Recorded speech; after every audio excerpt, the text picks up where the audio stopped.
Green board पर आप सभी का स्वागत है। मेरा नाम है मनदीप। इस वीडियो में हम करने वाले हैं क्लास 11th के subject maths chapter number 6 permutation and combination की एक्सरसाइज 6.2। एक्सरसाइज 6.2 में टोटल 5 क्वेश्चंस आते हैं। हर एक क्वेश्चन को इसी वीडियो में डिटेल में सोल्व कर लिया जाएगा।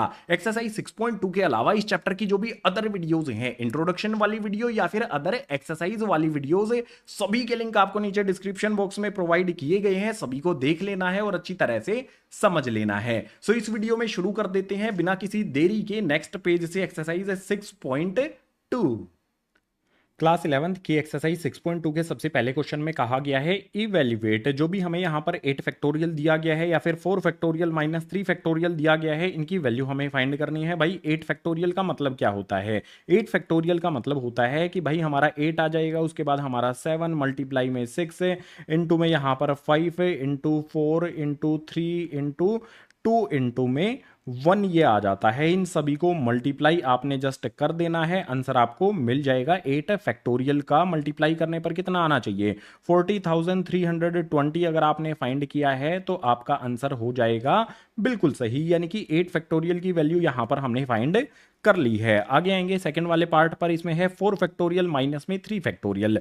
सबसे पहले 4 फैक्टोरियल की बात करते हैं। 4 फैक्टोरियल होता है 4 मल्टीप्लाई में 3 मल्टीप्लाई में 2 मल्टीप्लाई में 1। ये तो हुआ हमारा क्या? 4 फैक्टोरियल। इसके बाद जो माइनस का साइन है वो एज इट इज हमें लगाना है। एंड जो भी हमारा 3 फैक्टोरियल है इसको लिखना है। 3 फैक्टोरियल क्या होगा? 3 मल्टीप्लाई में 2 मल्टीप्लाई में 1। जस्ट इनको कैलकुलेट हमें करना है। 4 3 ज़ा 12, 12 2 ज़ा 24, 24 1 ज़ा 24। 4 फैक्टोरियल हमारा 24 के इक्वल हो जाता है। माइनस में जो भी यहाँ पर हमारा 3 2 1 है, तीनों को मल्टीप्लाई कर देंगे तो आ जाएगा 6। 24 में से 6 को सब्ट्रैक्ट कर देंगे तो ये आ जाएगा हमारा 18। जो भी हमारा क्वेश्चन नंबर 1 था फर्स्ट वाले पार्ट का और सेकंड वाले पार्ट का, हमने आंसर फाइंड कर लिए हैं। तो अब क्वेश्चन नंबर 2 हमें करना होगा, उसके लिए मूव करेंगे नेक्स्ट पेज पर। क्वेश्चन नंबर 2 पर आ जाते हैं। इसमें दिया गया है is 3 factorial plus 4 factorial equals होता है 7 फैक्टोरियल के? बिल्कुल नहीं होता भाई। कैसे नहीं होता है इस चीज को समझ लो। देखो सबसे पहले जो हमारा यहां पर 3 फैक्टोरियल दिया गया है, इस 3 फैक्टोरियल को मैं कैसे लिख सकता हूं? 3 मल्टीप्लाई में 2 मल्टीप्लाई में 1, उसके बाद प्लस का साइन एज इट इज लगा दूंगा। 3 फैक्टोरियल को मैंने इस तरह से लिख दिया। इसके बाद जो 4 फैक्टोरियल है उसको मैं कैसे लिख सकता हूं? भाई मैं लिख दूंगा 4 मल्टीप्लाई में 3 मल्टीप्लाई में 2 मल्टीप्लाई में 1, उसके बाद इक्वल्स का साइन एज इट इज जो भी हमारा यहां पर लगा हुआ है हमने लगा दिया। अब इसके बाद हमें 7 फैक्टोरियल लिखना है, जो हो जाएगा हमारा 7 इंटू में 6 इंटू में 5 इंटू 4 इंटू 3 इंटू 2 इंटू 1। जो भी हमारा 7 फैक्टोरियल था वो हमने यहां पर लिख दिया। अब क्या करें भाई, इन तीनों को मल्टीप्लाई कर लेते हैं। 3 2 1 को मल्टीप्लाई करेंगे 6 आ जाएगा, प्लस का साइन लगा लो भाई।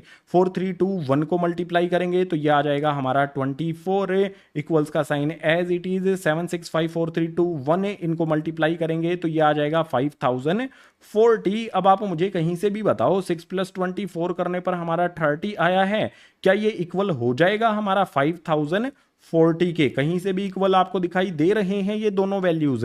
नहीं इक्वल हैं तो अनइक्वल का साइन यहां पर हमें लगा देना है। इट मीन्स हम क्या कंक्लूजन निकालते हैं? देयरफॉर 3 फैक्टोरियल और plus 4 factorial not equals to 7 factorial. ये हमारा कंक्लूजन निकल कर आता है क्वेश्चन नंबर 2 के लिए। हमसे पूछा था कि भाई 3 फैक्टोरियल प्लस 4 फैक्टोरियल क्या ये 7 फैक्टोरियल के इक्वल होते हैं? ये एक दूसरे के इक्वल नहीं होते हैं। आंसर हमने फाइंड कर दिया है। आ जाएंगे क्वेश्चन नंबर 3 पर। इसमें हमें कंप्यूट करना है 8 फैक्टोरियल अपॉन में 6 फैक्टोरियल इंटू में 2 फैक्टोरियल को। तो सबसे पहले जो भी 8 फैक्टोरियल है मेरा, उसको मैं किस तरह से लिखूंगा? 8 इंटू में 7 इंटू में 6 पर मैं रुक जाऊंगा क्योंकि नीचे की तरफ मुझे 6 फैक्टोरियल दिया गया है, तो मैं इसे 6 फैक्टोरियल तक ही रखूंगा। 8 फैक्टोरियल का मीनिंग क्या होता है? 8 इंटू में 7 इंटू में 6 इंटू में 5 इंटू में 4 3 2 1 सभी को मल्टीप्लाई करते हैं। लेकिन मैं 6 पे आके रुक जाऊंगा, 6 फैक्टोरियल इसे बना दूंगा। ठीक है, 6 फैक्टोरियल का मतलब होगा 6 into 5 into 4 into 3 into 2 into 1। Introduction वाली वीडियो में भी मैंने ये बात आपको समझाई थी। अब जो 6 फैक्टोरियल डिनोमिनेटर वाला है वो एज इट इज यहां पर हमारा नीचे की तरफ आ जाएगा, और इनटू में 2 फैक्टोरियल जो है मल्टीप्लाई का साइन लगा के 2 फैक्टोरियल को मैं लिख सकता हूं 2 मल्टीप्लाई में 1। अब आप मुझे बताओ कि भाई नीचे 6 फैक्टोरियल है, ऊपर भी 6 फैक्टोरियल है, क्या मैं कैंसिल कर सकता हूं? 6 फैक्टोरियल से 6 फैक्टोरियल को कैंसिल कर दूंगा। नीचे 2 है, ऊपर 8 है, 4 टाइम्स पर मैं कैंसिल कर दूंगा। अब वैल्यू क्या बची है उनको कैलकुलेट कर लेंगे। 4 7 ये हो जाएगा हमारा यहां पर 28। जो भी यहां पर हमारी नीचे वाली वैल्यू 1 है, इसको डिनोमिनेटर में क्या लिखना जरूरी होता है? बिल्कुल नहीं, यानी कि क्वेश्चन नंबर 3 का आंसर आ जाएगा हमारा 28। क्वेश्चन नंबर 4 करेंगे, उसके लिए मूव करते हैं नेक्स्ट पेज पर। क्वेश्चन नंबर 4 की बात करें तो इसमें हमें दिया है इफ 1/6 फैक्टोरियल प्लस में 1/7 फैक्टोरियल इक्वल्स टू में x अपॉन में 8 फैक्टोरियल। अगर ये एक दूसरे के इक्वल हैं तो हमें जो भी ये x है ना, इसकी वैल्यू फाइंड करनी है। इतना हमें क्वेश्चन दिया गया है, ठीक है। क्वेश्चन में आगे क्या कहा गया है? फाइंड x, जो भी हमारा x है उसकी वैल्यू हमें फाइंड करनी है। भाई x की वैल्यू फाइंड करने के लिए क्या करें? देखो यहां पर हमें क्या दिया गया है? फ्रैक्शंस दिए गए हैं। फ्रैक्शंस को ऐड या फिर सब्ट्रैक्ट करने के लिए क्या किया जाता है? डिनोमिनेटर्स वाली वैल्यू का एलसीएम लिया जाता है। लेकिन एलसीएम कैसे ले भाई? यहां पर फैक्टोरियल लगा हुआ है। अगर हमें एलसीएम लेना है तो नीचे वाली वैल्यूज को जो फैक्टोरियल है उनको सेम करना होता है, इक्वल करना होता है। कैसे किया जाएगा बता देता हूं। मैं यहां पर लिखता हूं 1/6 फैक्टोरियल, उसके बाद थोड़ा सा दूर पर 1/7 फैक्टोरियल यहां पर लिख देता हूं। अगर मुझे यहां पर 6 फैक्टोरियल को 7 फैक्टोरियल ही बनाना है तो क्या करूं भाई? मैं ऊपर भी 7 से मल्टीप्लाई कर देता हूं, नीचे भी 7 से मल्टीप्लाई कर देता हूं। अगर मैं 6 फैक्टोरियल में 7 मल्टीप्लाई कर देता हूं तो ये क्या बन जाएगा? सबसे पहले ऊपर वाली वैल्यूज देखो, 1 मल्टीप्लाई में 7, ये हो जाएगा हमारा 7, ठीक है। इक्वल्स टू में यहां पर हमारा x अपॉन में 8 फैक्टोरियल एज इट इज चलता रहेगा, ठीक है। ये वाली वैल्यू एज इट इज रहेगी। अब 1 को 7 से मल्टीप्लाई करने पर 7 आ गया। अगर मैं 6 फैक्टोरियल में 7 मल्टीप्लाई कर देता हूं तो ये बन जाएगा हमारा 7 फैक्टोरियल। इस बात का आपने ध्यान रखना है। इसके बाद प्लस का साइन लगा लेना है। 1 अपॉन में जो 7 फैक्टोरियल है हमारा, वो एज इट इज यहां पर आ जाएगा और इक्वल्स टू में हमारा x अपॉन में 8 फैक्टोरियल भी आ जाएगा। अब आप देखो नीचे की तरफ भी हमारा 7 फैक्टोरियल दोनों जगह पर हो गया है, तो एलसीएम ले लूंगा मैं 7 फैक्टोरियल।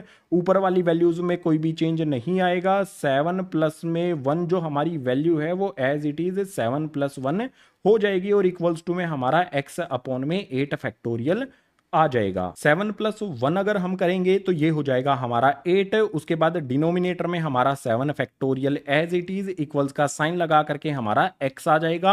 आप कहोगे भैया ये 8 फैक्टोरियल कहां पर चला गया? 8 फैक्टोरियल x के साथ कैसे है? डिवाइड में अगर इसको मैं इस तरफ लेकर आऊंगा तो ये ऊपर वाली वैल्यू जो भी होगी हमारी उसमें मल्टीप्लाई हो जाएगा। यानी कि यहां पर हमारा क्या आ जाएगा? मल्टीप्लाई में जो भी हमारा 8 फैक्टोरियल डिवाइड में है, इस तरफ हमारा यहां पर आ जाएगा 8 फैक्टोरियल मल्टीप्लाई में। अब आप एक बात मुझे बताओ, यहां पर मैं कैसे लिख सकता हूं इसको? 8 हमारा जो भी पहले से है, 7 + 1 करने पर जो 8 आया था वो 8 एज इट इज आ गया। इसके बाद मल्टीप्लाई में जो मेरा 8 फैक्टोरियल है, मैं इसे थोड़ा सा एक्सपेंड कर लेता हूं। मैं इसको लिख सकता हूं इस तरह से, 8 मल्टीप्लाई में 7 फैक्टोरियल। ठीक है, मैंने क्या किया? 8 फैक्टोरियल को इस तरह से लिख दिया। कोई दिक्कत नहीं है इस तरह से लिखने में। अपॉन में हमारा डिनोमिनेटर वाला 7 फैक्टोरियल एज इट इज आ जाएगा, इक्वल्स टू में हमारा x भी आ जाएगा। अब आप देखो यहां पर ऊपर की तरफ 7, नीचे की तरफ 7 फैक्टोरियल है, तो मैं ऊपर वाले से नीचे वाले को उड़ाने के बाद जो भी मेरे 8 × 8 है ये कर देता हूं, तो x की वैल्यू कितनी आ जाएगी? 64 हमें मिल जाएगी। यही हो जाएगी हमारी x की वैल्यू जो हमें क्वेश्चन नंबर 4 में फाइंड करनी थी। इजीली क्वेश्चन नंबर 4 का आंसर हमने फाइंड कर लिया है। अब एक्सरसाइज का लास्ट क्वेश्चन करना है, तो भाई उसके लिए चलेंगे हम नेक्स्ट पेज पर। एक्सरसाइज का लास्ट यानी कि क्वेश्चन नंबर 5 हमारे सामने आ जाता है। हमें दिया है इवेल्युएट n फैक्टोरियल अपॉन में n - r factorial when n equals to में 6 r इक्वल्स टू में 2। देखो हमें एक कंडीशन यहां पर दी गई है, ठीक है। इस कंडीशन में जो भी n और r है उसकी हमें वैल्यूज स्पेसिफिक दी गई हैं, तो हमें वैल्यू पुट करके इसको सोल्व करना होगा। सबसे पहले फर्स्ट वाले पार्ट में क्या करें, जो भी यहां पर हमें कंडीशन दी गई है ना, एज इट इज यहां पर सबसे पहले उसको लिख लेते हैं। भाई सबसे पहले हमें n फैक्टोरियल दिया गया है, डिनोमिनेटर में दिया गया है n - r, इसका हमें फैक्टोरियल दिया गया है। अब n की वैल्यू 6 है और r की वैल्यू 2 है। n की जगह पर हम पुट कर लेंगे इसमें 6 और r की जगह पर पुट कर लेंगे 2। n आता है उसकी जगह पर आ जाएगा हमारा 6 factorial as it is upon में हमारा यहां पर है n माइनस में r, n की जगह पर 6 माइनस में r की जगह पर हमारा 2 आ जाएगा, ब्रैकेट लगा के फैक्टोरियल कर देंगे। अब इसको सोल्व कर लेंगे भाई, जो भी हमारा 6 फैक्टोरियल ऊपर वाला है वो तो एज इट इज लगा रहेगा, नीचे हमारा क्या होगा 6 माइनस में 2, 6 में से 2 को सब्ट्रैक्ट करने पर हमारा 4 आ जाएगा और जो भी बाहर की तरफ फैक्टोरियल है वो 4 के पास लग जाएगा।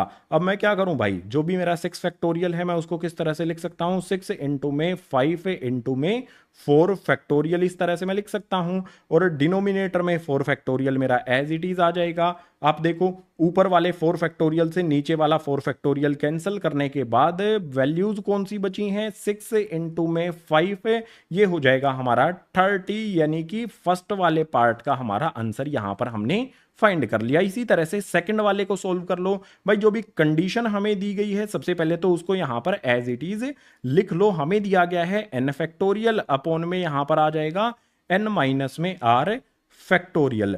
अब इसमें क्या करना होगा, हमें n की वैल्यू 9 पुट कर दो, r की वैल्यू 5 पुट कर दो। तो भाई पुट कर देते हैं, n की जगह पर हमारा आ जाएगा 9 फैक्टोरियल, देन हमारा n की जगह पर फिर से आ जाएगा 9 और r हमारा क्या हो जाएगा 5, उसके बाद फैक्टोरियल लगा दो, सोल्व कर लो। 9 फैक्टोरियल हमारा एज इट इज, डिनोमिनेटर में हमारा 9 में से 5 को सब्ट्रैक्ट करने पर आ जाएगा 4 फैक्टोरियल। इसके बाद 9 फैक्टोरियल को मैं कैसे लिखूंगा, 9 इंटू में 8 इंटू में 7 इंटू 6 इंटू 5 इंटू 4 फैक्टोरियल। ठीक है, 4 फैक्टोरियल तक लेकर जाऊंगा क्योंकि डिनोमिनेटर में हमारे पास 4 फैक्टोरियल है। उसके बाद डिनोमिनेटर वाला जो 4 फैक्टोरियल है वो एज इट इज आ जाएगा।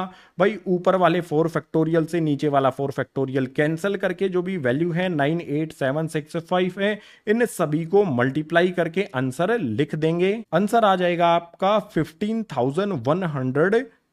ये हो जाएगी हमारी सिंपल सी कैलकुलेशन। क्वेश्चन नंबर 5 हमने कर लिया है कंप्लीट।